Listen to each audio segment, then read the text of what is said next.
Welcome back to another episode of Solidity Fridays. Today, I'm joined by Rory, as usual, William, as usual, and for the first time, Mr. Gareth Larkan. Yeah, Welcome, boy. dude. How's it, Welcome to the guys? show. Thanks, man. Thanks. So, as Will mentioned last time, Solidity Fridays is owned by Linum Labs, a development agency. And while neither I nor Rory nor William are still at Linum, Mr. Gareth Larkan is a Solidity developer at Linum Labs. And so he'll be joining us in some of these episodes to host. Yeah. I'm excited.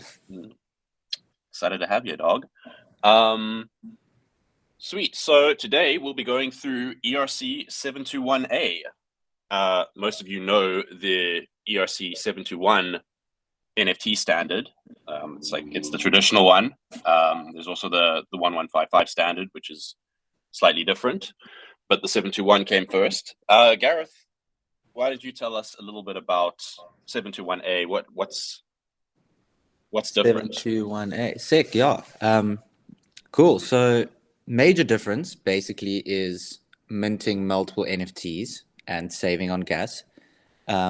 So that helps a lot. I'm not going to get into the detail too much right now of how they save. I'm sure we'll get into that in the code base. But yeah, so basically what happens is when you want to mint multiple NFTs, you save on gas. However, correct me if I'm wrong, but it does cost a little bit more to transfer the NFT. So, but overall you're saving. So it's really a cool standard in my opinion. Yeah, I think that's the gist of it. Yeah, quick brief. Yeah, when you're minting multiples, it does we'll get into the code now, but it does like some really good optimization on that front. And I believe the trade-off is, like as you were saying, on transfer it was slightly more expensive than the traditional 721. But I'm not sure if that's still the case.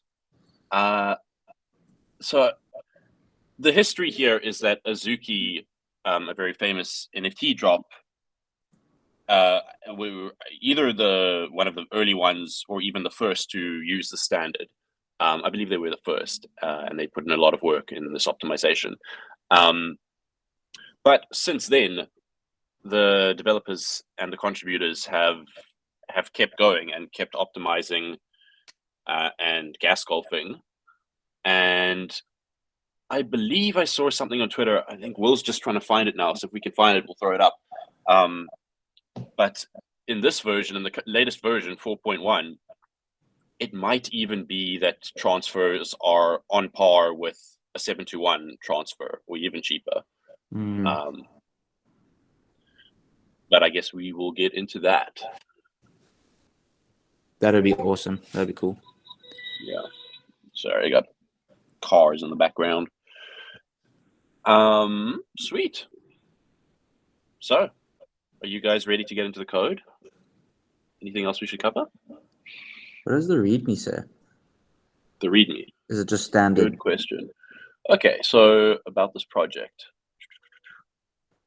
So is it basically saying it's like the 721A is compliant with the ERC 721 standard, and then the idea is that it has significant gas savings. For minting multiple NFTs in a single transaction, maybe that's the key there. That's where the saving is. I think we said transfers, but it's really on the minting of multiples. Yeah, the minting of multiples is where the major saving is. I think actually the more you mint, it's more gas efficient. Yeah, so like the marginal cost of the marginal cost of an NFT, like as n increases, if n is the number of NFTs you're minting, then the marginal cost decreases. Yeah. Sick. Yeah, I'd be interested to see if they've got that transfer back to the standard, because I know that was a little bit more expensive. Yeah.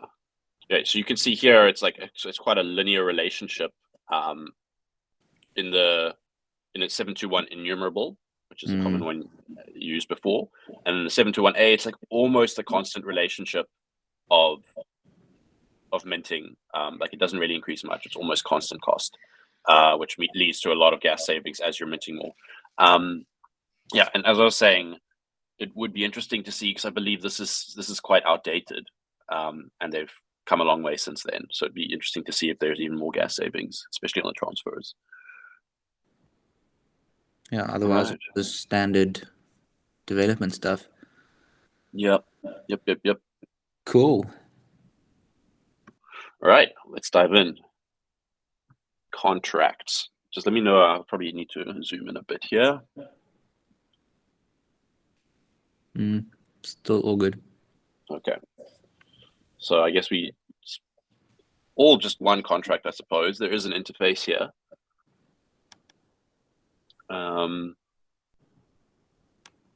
Custom errors. Custom errors, yeah. Good spot. Love that debate. Yeah. What side of the debate are you on, Gareth? I'm still on the OG revert. Yeah. I think I am too. But it's okay. I'll make the jump. I know Will's on the custom error side, so in general, yeah.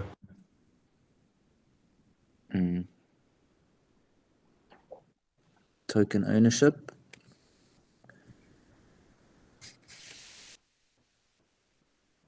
All right. I mean, yeah, this is probably the good thing to spot is the struct, because I'm sure this will be referenced here without specifying too much.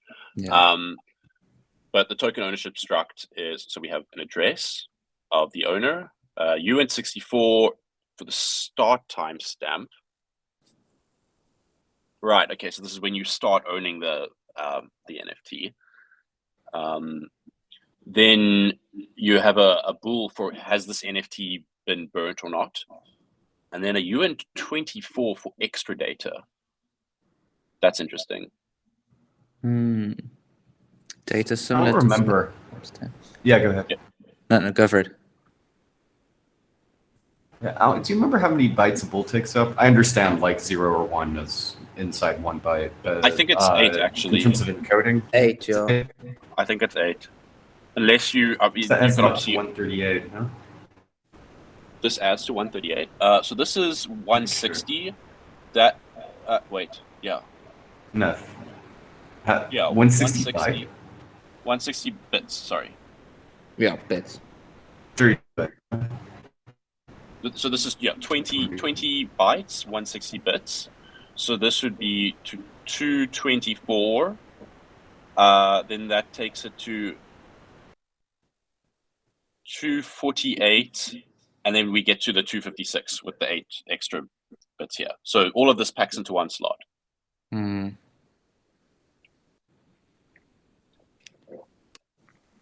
Yeah. Oh, it's interesting because obviously if you yeah, so basically what we're speaking about just with struct packing is if you don't use your variables, your uints, if you normally don't use the uint256, you can often have an issue where you overflow on your slots and then you actually waste storage space. So it can be more gas efficient to just make sure that you use struct packing properly. Yeah. So basically when you're struct packing, the idea is to put variables together where they can add up to a 256-bit slot in storage. Yeah. And 256 bits is 32 bytes, as we were saying. So you always got to convert between those two. Yeah, I guess that would be the important thing here is the token ownership struct. I wonder what the extra data is. I guess yeah, we'll so see. That's what I was noticing.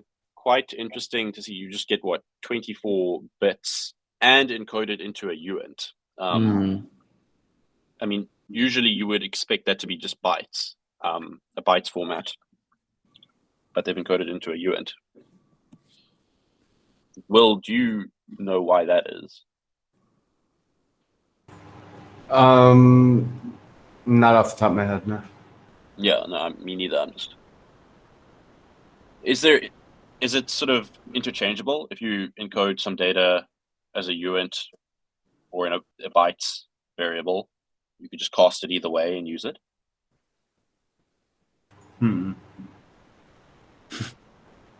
I'm not sure. Yeah, not sure either. Need to like put up a remix thing or something like that. Yeah. Sweet. I guess unless you guys want to see anything else here, should we dive into the actual contract? Oh, what's the standard?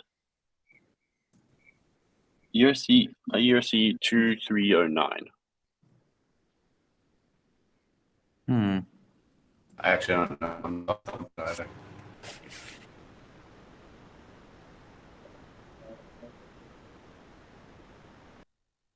Huh? Must be a README for that thing that explains it, surely.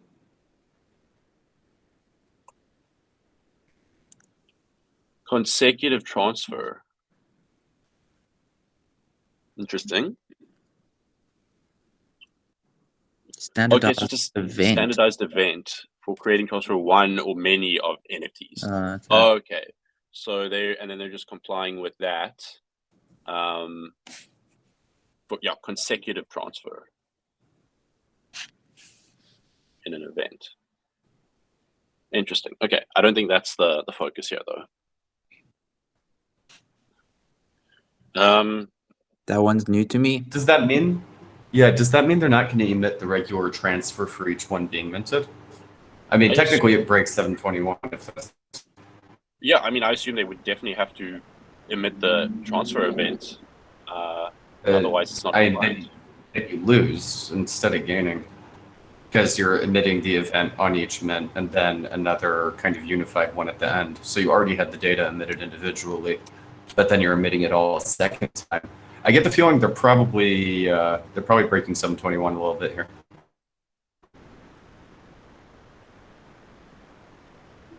Is this so? This is the emitting a transfer event, but obviously, of course, we're going to have to do that in inline assembly. So you can see we're going to have a bit of fun here. Yeah.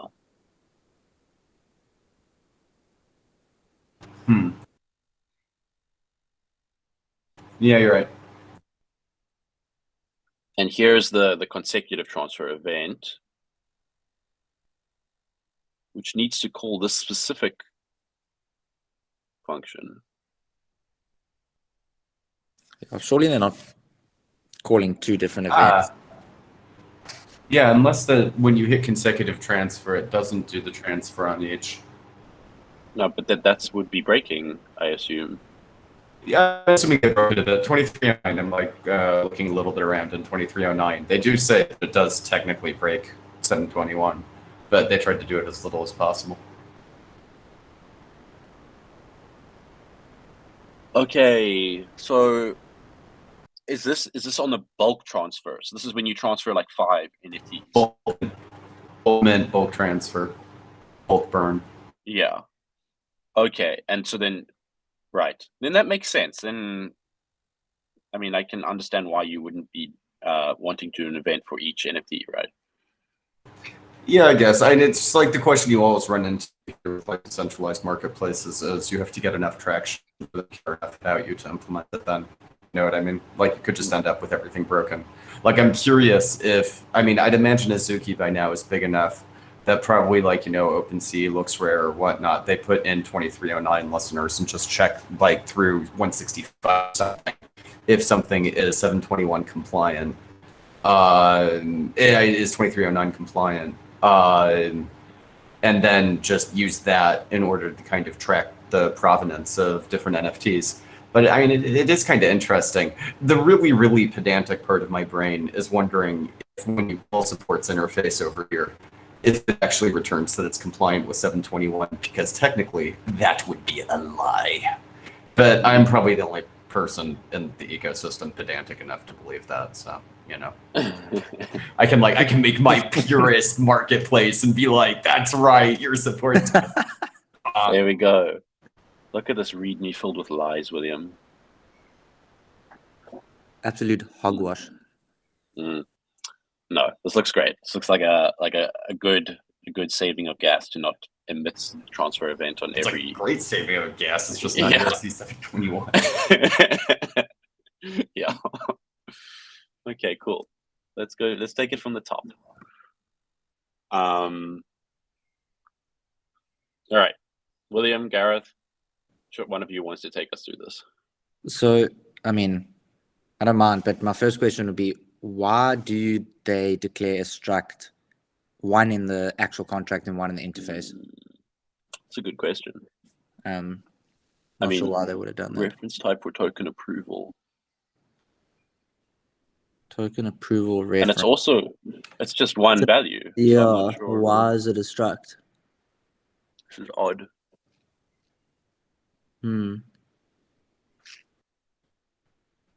Yeah, so two questions there for me is, why is it a struct, and also why is it not just declared in the interface? Where is it used?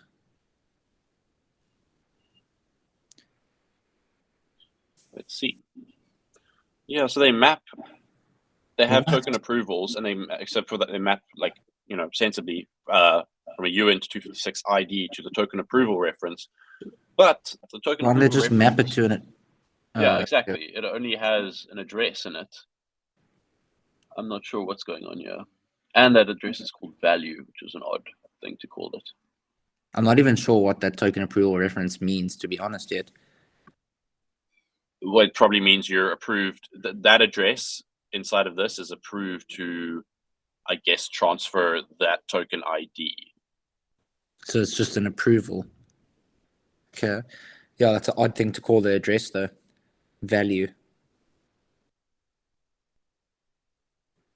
Interesting. Right. We can probably brush past that unless anyone wants to add any thoughts. No, I'm good. You can carry on. Right. So we're gonna, I guess these are bit masks. Well, Gareth, you guys brushed up on my bitwise stuff beforehand, shouldn't I? This is like definitely, I think, a weak spot One for all left of us. shifting 64 minus 1. So if you have 1 and you're shifting it to the left 64 spaces, so you should move it. Okay, so imagine that you have a lot of zeros and then a 1, right? So left shifting means you're moving the 1 to the left, right? Yeah. So you're left shifting it 64 spaces, so that would be a 1 with, I believe, 64 zeros after it. And then subtract 1 from it so that you'd have 0, 1, 1, 1, 1, 1, 1, 1, 1, etc. Yeah. So 63 ones. Yeah. Okay. Number minted, 64.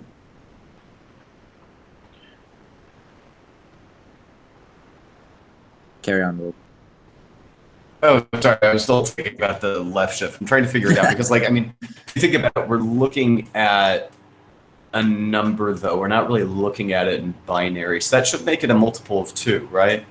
If it's straight ones. Shouldn't it? Am I reasoning about this wrong? No, the last one, because the rightmost bit, it would be a 1, and that would rip. That would make it odd. You're right. Yeah, Right. So it shouldn't be a power 2. So I think it's 2 to the 64 minus 1, right? Wouldn't it be? Would it be? No, it shouldn't be 2 to the 64th. It should be 64 times 2 minus 1, no? No, because this is, if what you're saying, you shift. Oh, you're right. It's not that each one is 2. Yeah, you're right. Yeah, you're right. Wow. Math is not working for me this morning. So it's this big ass number.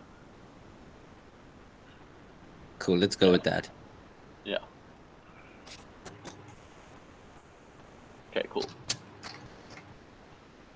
What is the bit mask address data entry? What? Anyone know what that would be used?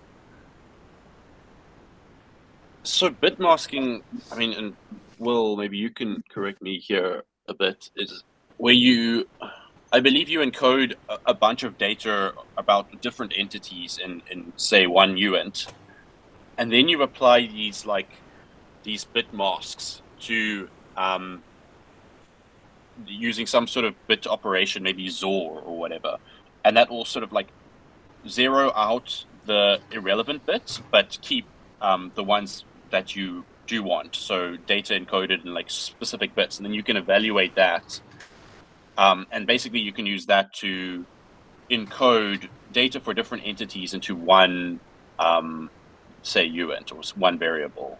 And then you read the data for each individual entity using like a different bit mask. Is that the idea, Will? Or am I completely wrong? That sounds right to me. I actually really desperately need to review all this. But I mean, basically, you come up, like, when you think about it, a string of ones like this in binary will flip every bit. Yeah, if every bit, like if it used to be a 1, will now be a 0. If it would be a 0, it would be a 1. Right? Yeah. Yeah. We've got a comment in chat that says you're right. I'd stick with that. It's going to be better than anything I'm able to pull out of my hat right now. Woo! Sheesh. That's relieving. I made that up on the spot. Let's see where it's used. Okay, so there you go. This is I think like a good example. Where to retrieve the balance of a specific owner,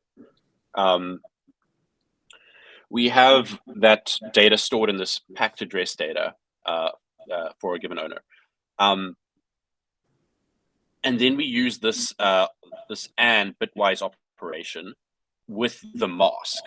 So we've got a bunch of data about this address owner here, and to retrieve, I guess, their balance, then we're masking some of that data or revealing some of that data with this AND operation, which probably, as Will was saying, it looks like it's the rightmost 63 bits are 1. So if you apply an AND operation there, then it should zero out all of the leftmost bits up until this, and just leave basically the rightmost 63. Is that like, does that make sense? Yeah, that makes sense to me. Which means then Very if you interesting. convert that back to a number, that you lose all of that data on the left side. So you could store any other arbitrary data there, and when you're reading it here, it doesn't really matter what those values are because they'll be zeroed out. I mean, I'm trying to figure out what the point of this is. It's just gas savings if you have too many. Or storage Variable. savings. Yeah. Sorry, storage savings. Yeah. There may be some gas savings as well. It's interesting. Yeah, chat, this is uncharted territory for us, so please call us out on our bullshit. So you would store a whole bunch of data inside of that, and then, I mean, what's the difference between that and a struct? Well, the struct is, and maybe you like know this stuff better than me, but a struct would hold sort of like individual variables that are like individually addressable, more at the solidity level, and they would have a set amount of bytes set aside for each variable. So if you have like 2 uint 256s in a struct, it will take up the full 256 bits for each of those, even if you're not using that space. Yeah. I don't know if you have anything to add there, Will. No, someone just put in chat a really good article though to go through the difference. Interesting. Yeah, sure, chat. That's really cool. Yeah, thanks. Cool. Let's carry on. Sweet. Back to the top. Okay, so with that in mind, so this is the bit mask.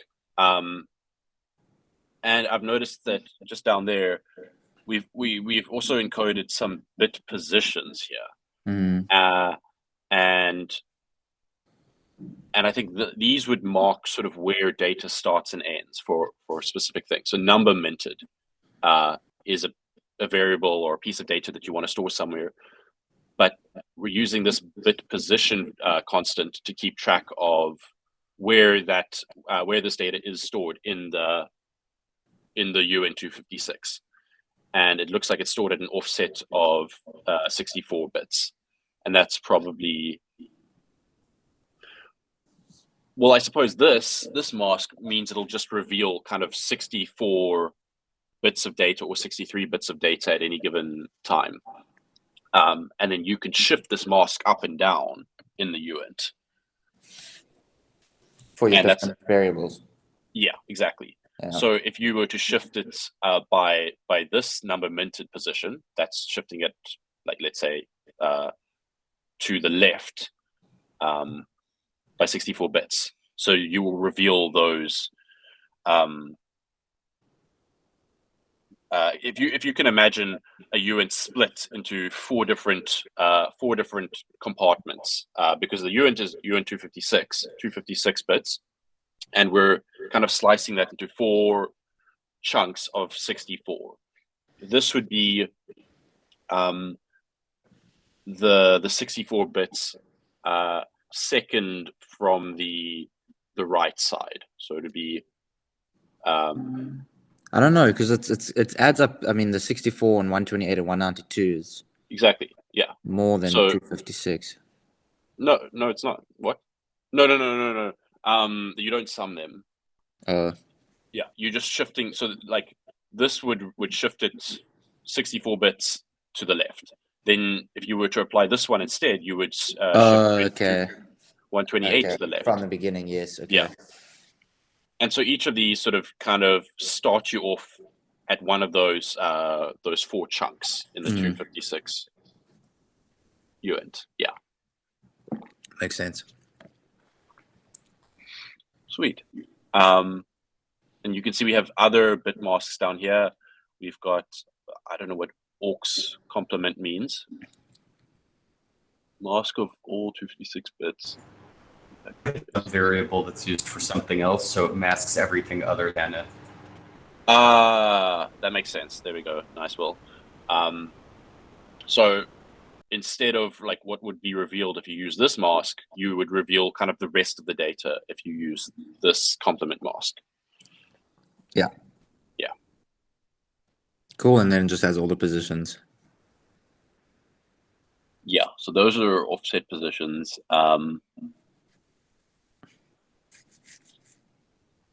Yeah. Very interesting. Right, let's, I guess, skip down to here. There was something about the extra data before. Do you mind going back up for it? Where's that? Extra data complement there and extra data. Down 66 and 69. Extra data complement. So this was that. One seems to be a pointer, and the other one's a mask. Yeah, I think that's referring to this. Yeah, I figured. Yeah. But we were trying to kind of figure out what that thing's doing also. Yeah. So, I mean, Yeah. we can see, like, so it's going to mask everything other than that. I wish I had a good intuition for why. Like, we know where it is in the struct. Like, why specifically left shifting 232 will do everything other than that. There's 256 bytes. We've shifted it 232 positions.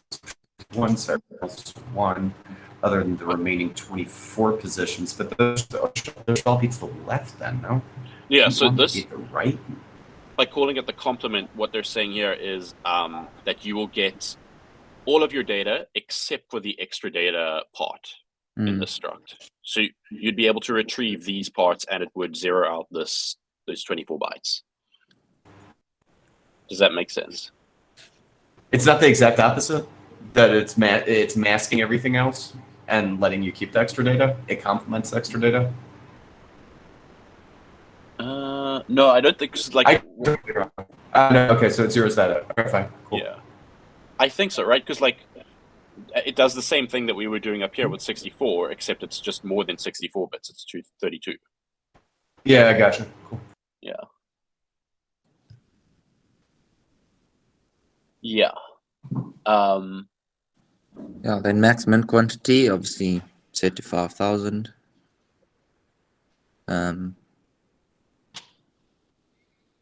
Yeah. Why?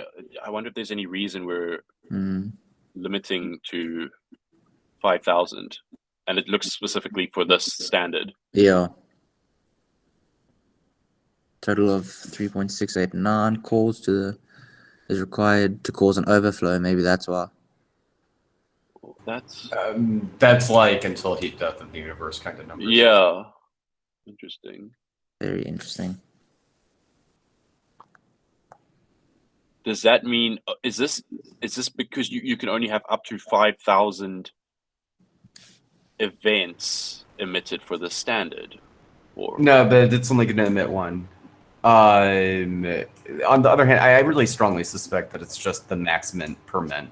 You know what I mean? Like, I think pretty much anyone who's ever coded an NFT for an NFT drop has to put in like how many you're allowed to get per address. I think it's just that. okay.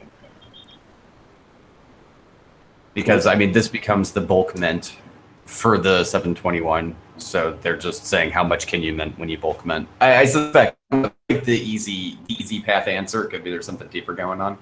So you think it's just a random number they selected? Yeah, it's not like, the most they wanted to let anybody walk away with. Okay. But I mean, at this point, the standard is very generalized. Like it's not specifically just for Azuki. So they're sort of enforcing this 5,000 limit for any project that implements it. I mean, obviously you could override it, but Yeah, I think it has to have something, or I would assume it has something to do with that gas. yeah, I think that events emission. I also get the feeling it's more about some sort of gas or storage. Yeah, or with that performance. standard. Chat, any ideas? Very interesting. Yeah. Anyway, let's go back up.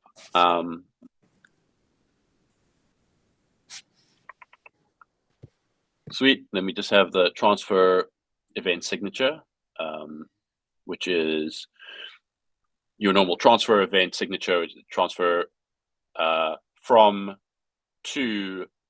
address to address, and then the ID, which is a 256 uint. You convert that to bytes, and then you Kachak hash that. And so that's what this value is. Which they'll need because they're sending their events in assembly. And it has to be topic 0. Sorry, what was the last thing you said? It needs to be topic 0. Right, okay. So the first event, is that what you're saying? You'll see that when you go down to the opcodes for events, so you've got, I think 5, if I'm not mistaken. Log 0, log 1, log 2, log 3, and log 4. So the difference between the 1, 2, 3, and 4 is how many topics, as in kind of indexed pieces of data, are logged, and like as opposed to everything being in the general data field. So when you have a signature to an event, so that needs to be topic 0 unless it's an anonymous event, which is why I think there's. If you have an anonymous, then theoretically everything, an anonymous without any indexed fields. So then theoretically everything would go into the data. If you're wondering what that indexed kind of thing that you'll see attached to different things in events sometimes is, so that puts them into topics as opposed to the generalized data. So I'm assuming the reason why they need a signature here is because they need to send it like a normal transfer event. Yeah. Still need to put that into topic 0. So yeah, I get that. Is this, do they use these two args, the 0 and the 0, to specify topic 0?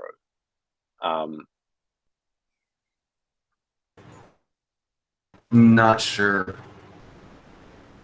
Give me a minute here. What's going on here? Because then they have log 4 a little bit down.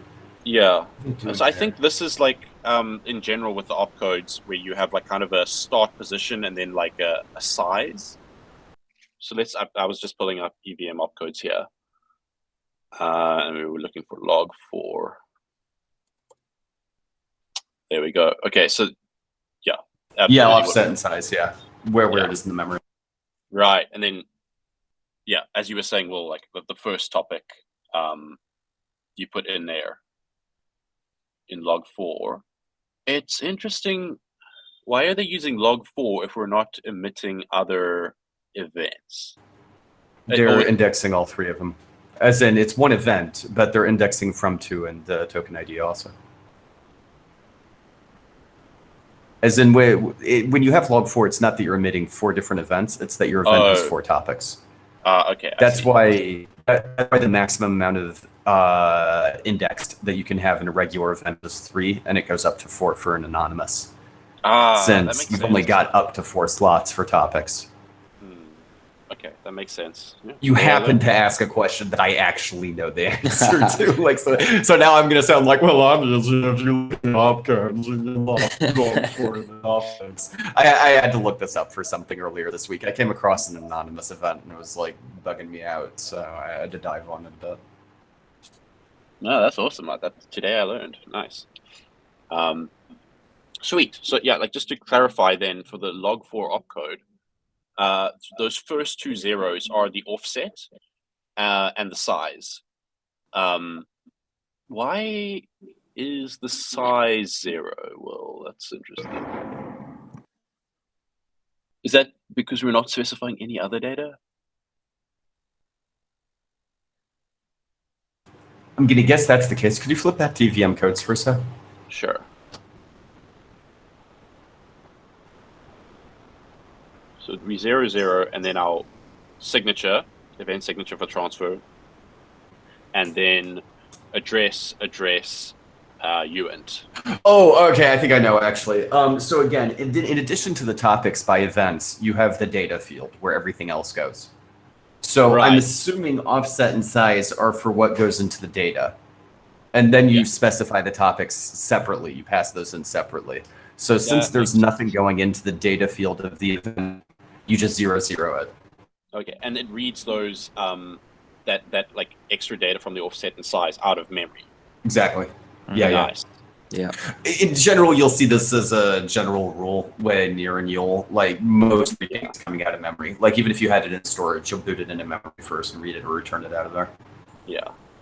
Cheeky little S-load. To get it into memory and then to chop it out of memory or something like that, or you're throwing it on the stack. But I mean, whatever. Yeah. Like, Yule things. Yeah. Okay, awesome. That definitely clarifies for me a lot more what's going on here, and that's really cool. Like, for all the optimizers out there, emitting events like this is like it's a funky way to do it. I think it's quite cool. Like, why is this more gas efficient than Solidity though? It's like kind of strange to me. Like, I'm assuming it is because they're doing it, but like, I wonder what it is that the Solidity compiler is doing that's not like this. Not just that, but like, especially with via IR, it would be really hard for me to imagine. Like, via IR isn't just going to come straight down to this. What's this new via IR thing? Can you take us through that just like as a little side quest? Because I've seen a lot of chat about it. I haven't gotten too deep into it, but basically you compile into Yule directly and then compile into bytecode from Yule. So via IR is via intermediate representation, and the intermediate representation is Yule. So that's how they get out of the stack too deep thing that way, because you go into Yule and the Yule uses so you don't overload the stack. And it also does other optimizations, get around some other issues. Nice. Yeah, I've seen people just saying on Twitter that it like leads to a lot of efficiency gains when you use that. Sweet. Cool. I guess let's go back up and see where we were. All right. So we've covered the bit masking, and the balance of, and other sort of view functions.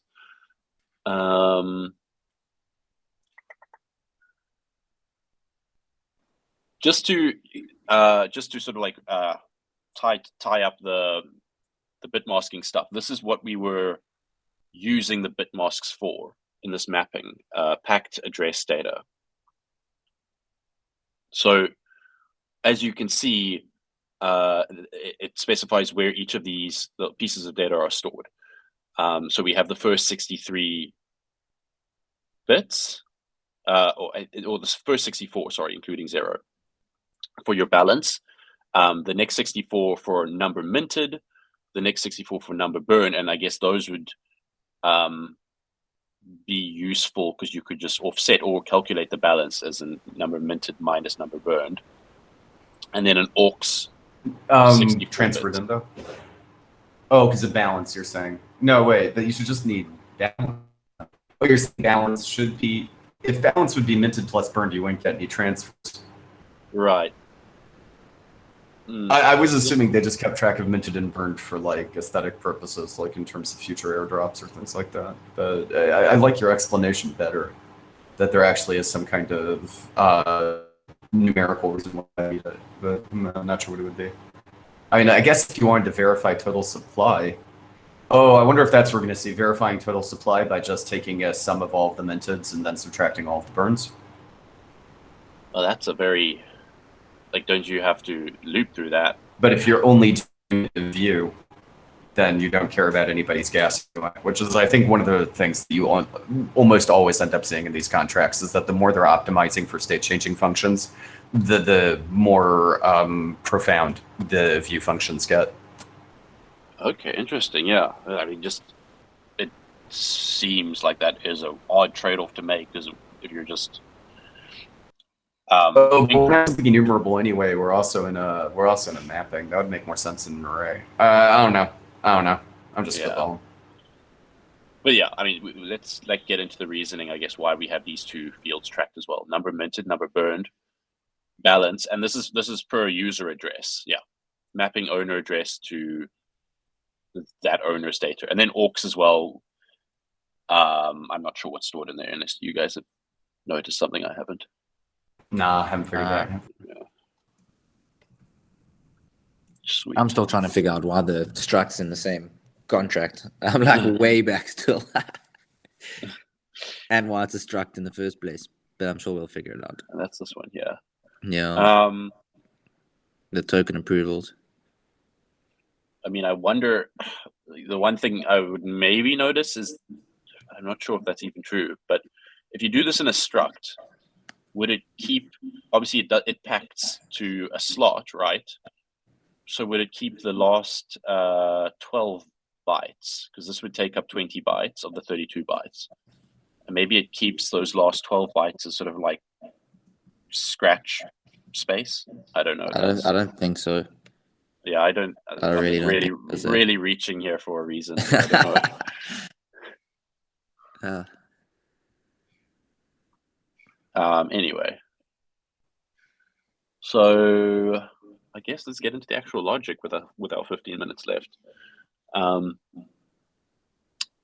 Constructor takes a pretty standard name and symbol string, which we set, and starts the current index. I think this may be where the minted and burned offsets come into play.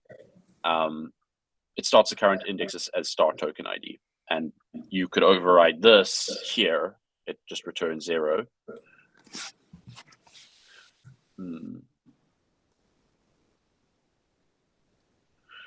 So we'll down here in the total supply view function,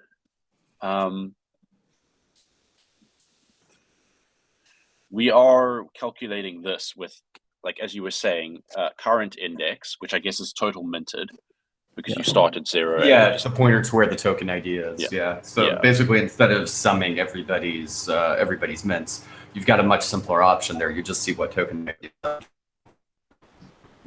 Yeah. Minus counter of burned leaves you with minus start token ID, which is basically so current index doesn't have to start at 0. Yeah. This could be anything. It would be like 1,000 or whatever. But then the current index would be 1,000 plus whatever is minted. So those two netting off would give you minted, and then you also decrease it by the number burned. So you do get sort of the outstanding total supply. Yeah. So you can start at 1,000. Then if there were 1,000 minted, your current index would be 2,000 minus 20 burned minus 1,000. Yeah. To get your 980. Makes sense. But then, I mean, it still doesn't really answer this for me, why we keep track of those individually, because at the end of the day, we are keeping track of a global number burnt and a global number minted.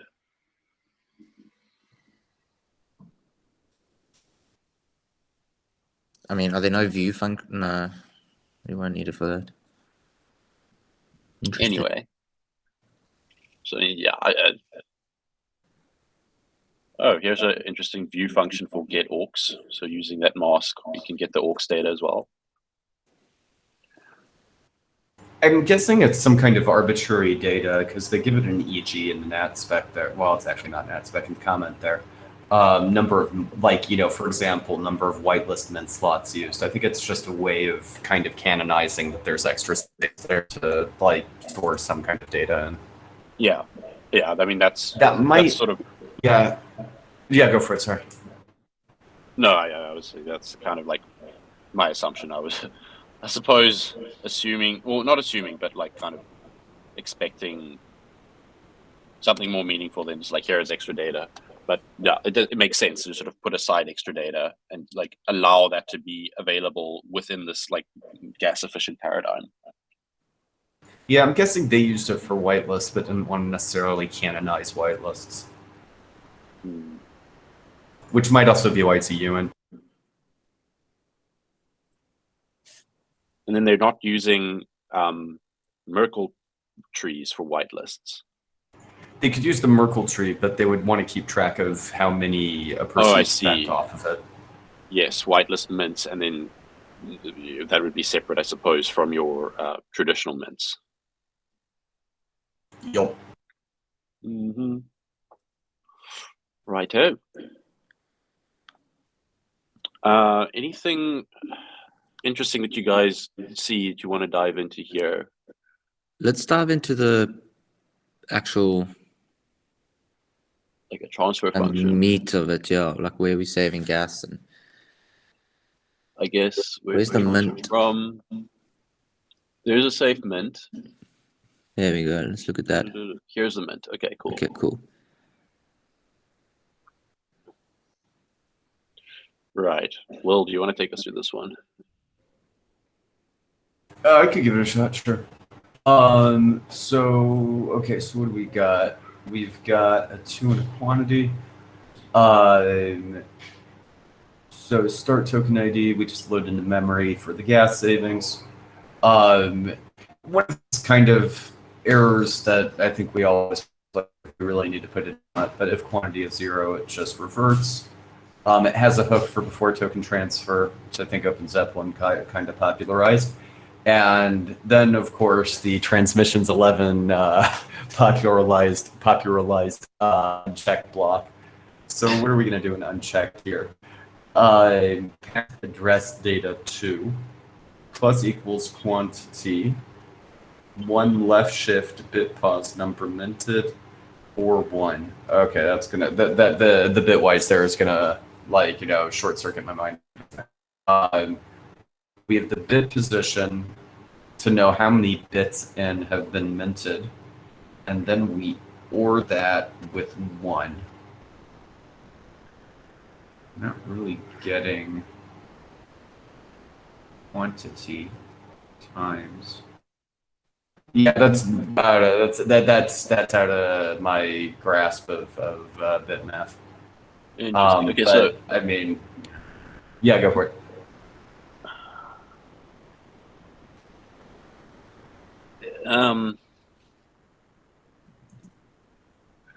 This shifts it down like as we were doing before, right? So we have all the zeros and then the 1, and then we shift that 1 all the way down by I think this is 64. This is the first 64. And then we do this or 1. So essentially at this point we have, I believe, like 192 zeros and no.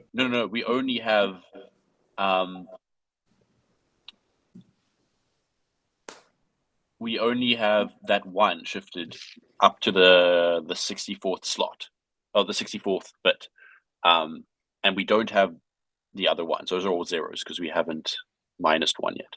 And then we OR 1. So I believe this would set that first bit again to 1. So now we have sort of like zeros, 1. On a lot of zeros and 1. Yeah. Then 62 zeros and another 1. That's the number I believe we have, which is 2 to the 64 plus 1, I think, isn't it? Sounds right, I think. Or like it's the bit pause number, like plus 1. Oh, and I guess that's why it's quantity times. No, wait, that doesn't make too much sense. Yeah, not sure, man. Yeah. That's Okay. too much Like for my the brain, or I'll be honest with you. Right, and the or one guaranteeing that the right bit is 1. It shouldn't necessarily be adding 1, right? I mean, just to simplify this a bit, I'm not sure exactly what's happening in this code right now because this maths is too hectic for my brain, my quick maths. But am I mistaken in saying that the reason that we're saving gas on the batch mints with the 721A is because instead of storing, I mean, if you, let's say you mint 100 NFTs and you store from position 0 to 99, each index is stored with, let's say, a mapping of your address to the token ID. I think the way that this does it is it almost start the start index and the end index of the tokens that you own. And instead of storing the tokens in between with your address, it just has the relevant indexes of the start to the end. So you're only storing it twice, if you can get kind of where I'm going with this. Could be. Right now with this one, this seems like I'm seeing that there's a quantity floating around here, but definitely when I started the function, I came in kind of assuming that safe mint would be used for singles, and then that quantity amount stuff would be used for multiples. But I'm guessing that I'm wrong because of the presence of a quantity. So Yeah. Yeah. Yeah. Interesting. maybe they just purposely gave 2 options here because they didn't want to break 721. I wonder. Well, I think it's definitely, if you're going to do gas efficiency, you want to be able to deal with quantities. You can't just rely on like looping through minting individuals. Right. So why do they give the option to loop through individuals? Do they? Where's that? Isn't that what's happening here with quantity? No, it's not a loop. It's like What you is can put in packed address 5. It's not a data? loop because. Sorry. Go to the struct or the mapping packed address data. This the top? packed address data. So, Yeah. yeah, that's what we were looking at. That's the struct. Is it the struct of the burnt? This one. Yeah, okay, Oh, cool. wait, sorry. Address data, yeah. Yeah, balanced number, minted number. Okay, cool. Sorry, go back now. Where are we? Mint. Save minted. There we go. Okay. Yeah.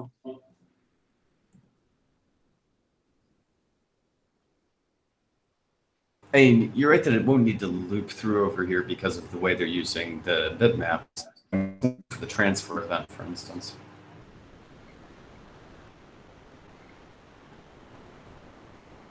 Update balance. I'm not mistaken. I think we saw that lower down before. Wait, sorry. Oh, looping through for transfers. Yeah, right there. transfer event. It doesn't look like it's. I guess this maybe. Is this our for loop for transfers? Yeah, you can see on 523, it kind of says that's what it's doing. To loop, yeah. Okay, so I think they do this first event for, because you know you're at least minting 1, so you need at least 1 event, and then probably a for loop, which is probably slightly less optimized for any additional mints and therefore transfer events.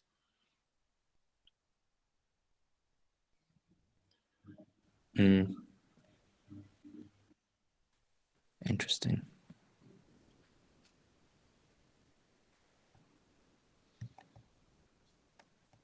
Can you go back to that mint real quick? This is the mint. Yeah, or that line, sorry. Yeah.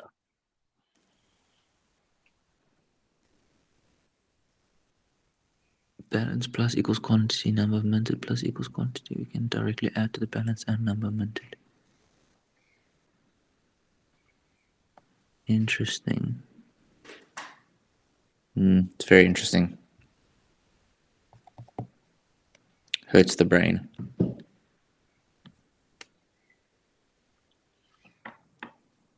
Yeah.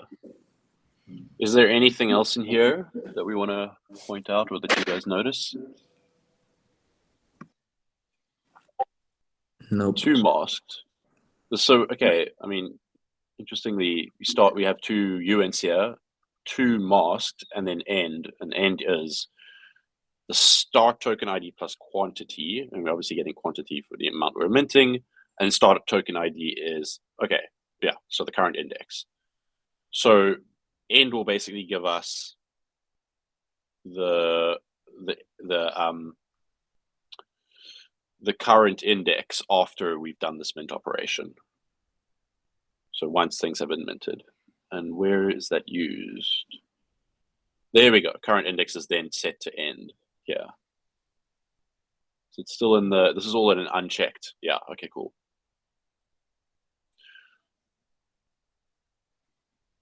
Sick. Yeah.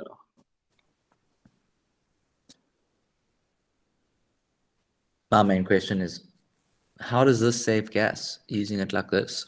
That's something I need to look into. Yeah, I mean, it would be probably good to do this side by side with the mint function. Maybe we could pull that up on like Open Zeppelin.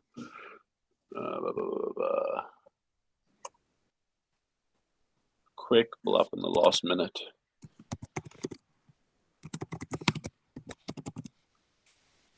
Right.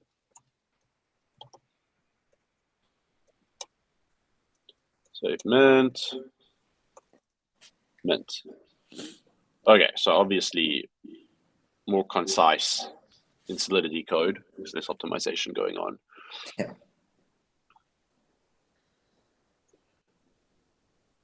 Cool. Well, I think Cool. that Sick. it's half past, so yeah, that was All right. that was amazing. Thanks for going through that, guys. Thanks for having me on, and I look forward to being on more and going through some other cool things with you. Thanks to chat for getting us through some of those difficult equations and maths. But yeah, I think that's all from my side. Will, thanks again. Rory, Ben. Yeah, it's been a pleasure.